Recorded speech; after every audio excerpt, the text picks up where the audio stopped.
A couple weeks ago, I did a video about the F-35 program and Turkey's possible re-inclusion into it following the exclusion of them with their purchase of the S-400 air defense system from Russia. This is the story. Ankara's return to F-35 program hinges on high-stakes U.S.-Turkey technical negotiations. And we went through the article a little in this video that I did, Turkey back in the F-35 program. And in that, I explain the obvious reason why this will never happen. Today out of Defense Security Asia, we have a story. Netanyahu pushes to torpedo Turkey's F-35 ambitions amid Syria power struggle. And in that video that I previously cited, the one that I did regarding their possible re-inclusion, I cite in there this: that Israel will never allow Turkey to get an F-35. They will never allow it. And with the apparent sway that they carry with the current administration, it's clear that their word would carry a lot of weight. And the fact that they are actively pushing against this tells me it's never going to happen. And it's more than that. The Israelis are actively, militarily, taking steps to prevent Turkish ambitions, as they call it, in Syria.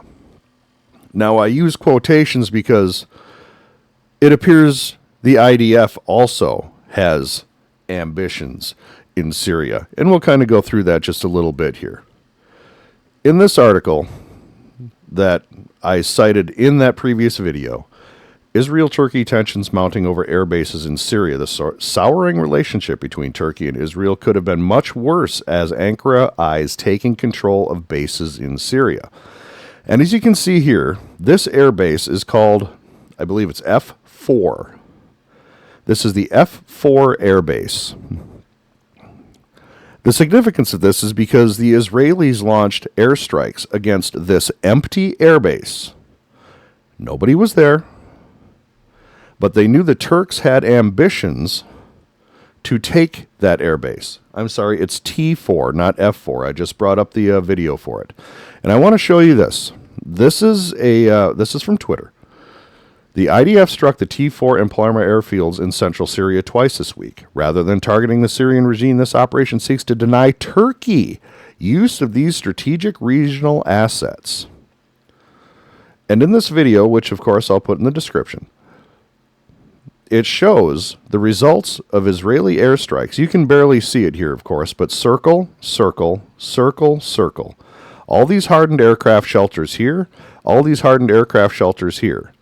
Runway crater, taxiway crater, and I'm sure there's more in here that we're just not seeing. But they specifically went out of their way to destroy this airbase. And when I say destroy, I do mean destroy. Let me go to an article here.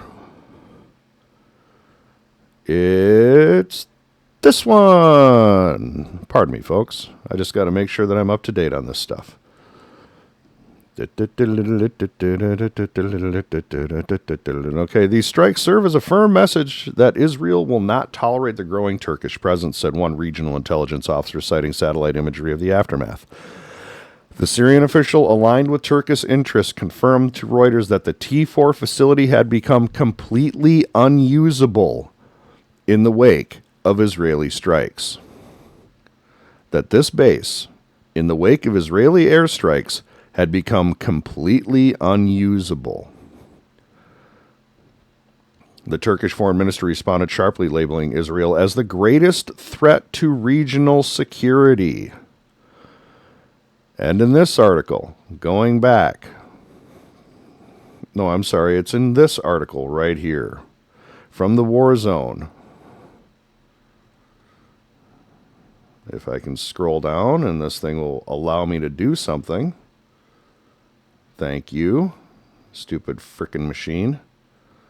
Understand that Syria will become a regional battleground between Turkey and Israel and reemerges as the most important Islamic terrorist headquarters in the world. Netanyahu believes confrontation with Turkey in Syria is inevitable. Now, whether you believe that or not, being that, who are you sourcing that from? I'm gonna click this so you guys don't have to. It just says Arab World. Asrak al-Aswat, which I don't know. I'm not going to claim I do. The point of that, however, is that tensions are clearly rising.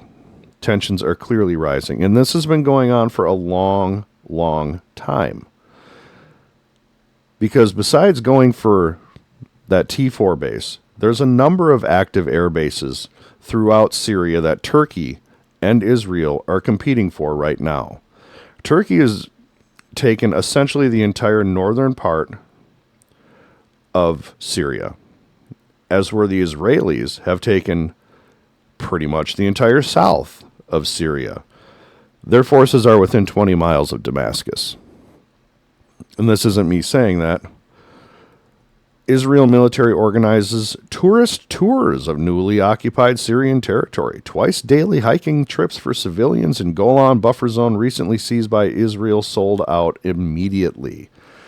And what they talk about here is that the itinerary includes the Syrian side of Mount Hermon, which overlooks Damascus, and Lebanon's Sheba farms at the foot of the mountain. The Israeli-occupied strip of Lebanese land, reputedly the site of God's covenant with Abraham, has been a flashpoint of violence between Israel and Lebanese groups Hezbollah for decades. And I went to the map, Google Maps, and this is easy enough to do. You just put in Mount Hermon. This is a different article, I apologize. You just put in Mount Hermon, and you do a distance between that and the center of Damascus. It's 20 miles. It's 20 miles. Artillery range. Let's just call it artillery range. And tensions have been building up between these two countries for years. For years. I don't know if any of you remember this. I am blessed and cursed with a long memory for geopolitical events, and I certainly remember seeing. Acting on a decision by Israel's political leadership, its army and navy prepared to prevent the flotilla from reaching Gaza, while offering its organizers and passengers the opportunity to either turn back or to dock at the Israeli port of Ashdod, where the cargo would be unloaded, undergo security inspection, and be transferred to Gaza. If you unload your cargo in Israel, we'll make sure that every single humanitarian item reaches the people of Gaza. If you're really concerned about the people of Gaza, let's stop talking politics and talk about transferring humanitarian aid.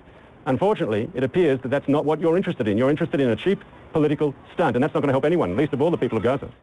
The commander of Israel's Navy, Vice Admiral Eliezer Marom, instructed his forces to take all necessary steps to safeguard the lives of civilians and soldiers alike. אין לנו שום כוונה לפגוע באף אחד מהאנשים האלה. וביחד עם זאת יש לנו משימה מאוד מאוד ברורה לבצע. Okay, what is your next port? My next port, Gaza. Mavi Marmara. You are approaching an area of hostilities, which is under a naval blockade. The Israeli government supports delivery of humanitarian supplies to the civilian population in the Gaza Strip and invites you to enter the Ashdod port, after which you can return to your home ports aboard the vessels on which you arrived. Yeah, shut the fuck up. Go back to Auschwitz. With helping Arabs going against the U.S. Don't forget 9/11, guys. After all calls to halt the flotilla were rejected, naval troops acted to take control of the 6 vessels attempting to break the naval blockade. 5 of the 6 boats were apprehended with only passive resistance from the activists on board. However, the Turkish ship Mavi Marmara, carrying 561 demonstrators, including dozens of terrorists and mercenaries from Turkey and other Muslim countries, the troops encountered extreme violence from well-organized and armed radical activists. כל אדם שירד, לקחו אותו 3-4 אנשים ופשוט פיצצו אותו במכות, עשו עליהם לינץ'. כולם שם היו עם עלות מתכת, סכינים, באיזשהו שלב גם היה ירי חי, יראו עלינו כדורים, כאילו נשק אמיתי. התחילו להרביץ לי עם העלות מתכת, נעשה כך שברתי את היד כנראה. איפה הכלים שלנו? אצרה, אתה רואה אותה?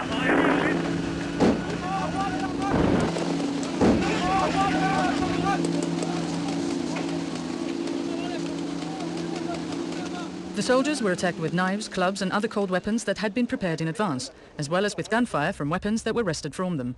Since the operation to stop the flotilla took place and up to the making of this film, Israeli information services have distributed dozens of videos and photos that expose the flotilla organizers' true intent. In fact, the images make it clear that this extreme violent resistance was well planned and that there was a premeditated attempt to lynch the soldiers in the boarding party. From the moment they rappelled onto the ship's upper deck from their helicopters, the troops encountered extreme violence and were attacked with cold weapons. At this stage, they reacted with the rubber bullets and paint guns prepared for the operation, normally used to disperse demonstrations. When a firebomb exploded near the troops and one soldier was stabbed and thrown onto the ship's lower deck, and only after 2 of the troops' pistols were wrested from them and turned against them, did the soldiers open fire in self-defense. And if you recall, at that time, Turkish President Erdogan took this matter incredibly seriously. The diplomatic results of this are still felt to this day. And this is just part of what's been occurring in Syria, in Israel, and in Turkey. They're calling each other the greatest threats in the region. They're making military moves one against another. They're politically trying to block weapon systems and relationships from one another. This is going to turn very ugly very fast. It may not be that fast. Let me correct myself. It may take a little bit of time, but one thing is clear. The region is headed for a conflict between Israel and Turkey. Israel thinks it's the toughest guy in the neighborhood. I'm not sure that's the case when you're facing somebody like Turkey. This isn't Iran. This isn't Iraq. This isn't Syria. This isn't Lebanon. This isn't Gaza. This is a fully functioning state with its own military and its own military production facilities. They're not just looking to buy the F-35. Turkey may not have to buy the F-35. Turkey has one of the most advanced drone manufacturing bases in the world. Again, this is not some little pissant country that they'd be trying to mess with. This is a fully functional first world nation when it comes to their military. Some of their stuff is antiquated, but they are also on the cutting edge of many, many things, especially when it comes to drone warfare. The Turks are at the cutting edge of drone warfare. This is their latest. TIA Ankara 3. Supposedly a stealth fighter. And there are other Turkish programs. This one. And there's also the ones that are currently in active service. The Tarak TR2, which has been used in Syria, Azerbaijan in the Nagorno-Karabakh War. They're a leader in loitering munitions, and they were one of the innovators in the FPV drone use in warfare. Israel might be taking a little bit more on than they really should be. But in the meantime, they're going to be telling the Donald that they don't want Turkey getting their hands on the F-35, which has proven to be a very capable weapon systems. The Israelis currently have the F-35I, which they've modified with some of their homegrown electronics and countermeasure systems to fight regional threats. But one thing I think is crystal clear. Turkey and Israel are on a path towards confrontation, whether that's militarily or diplomatically, hopefully. But with the bombing of the T4 base, the acquisition of land by both parties, the permanent base building of Turkey in northern Syria, and tourism and base building in southern Syria, and the ambitions of each other to prevent the expansion of each other. And this goes back for years, back before the blockade that I showed you. So this F-35 is the most obvious point of contention between the two countries. It's the one that gets the headlines because hardly anyone in the United States knows that now that the IDF is 20 miles from Damascus. Hardly anyone in the United States knows that. They just know that, though, they took parts of the Golan Heights. Yeah, and kept going. People know that Turkey's involved, but did they know that they are literally taking over the northern part of Syria? That the Syrian president was recently in Turkey talking to Erdogan? Did anyone in the United States know that? He wasn't talking to Israel. He was talking to Erdogan. So the F-35, Turkey may want it. They're never going to get it. Israel will not allow it. And with the sway with the current administration, they definitely won't get it. But the rise of Turkey cannot be denied. They are a regional power, about to be possibly more than a regional power. And they are not one of these little flea bite regimes. They'll be around for a long time. They've been there for thousands of years. They will be still. I just wanted to use this as a proxy to really get into the relationship between these two countries. The way it is going is not good. And the United States will be caught in the middle of our closest regional ally and a NATO ally. We'll see how this transpires. I'm going to end it here. I appreciate you. If you liked it, hit like. Maybe subscribe, share with a friend, let them know, hey, Israel, Turkey, things ain't getting along so well between the two. And that could be trouble for all of us. Thanks.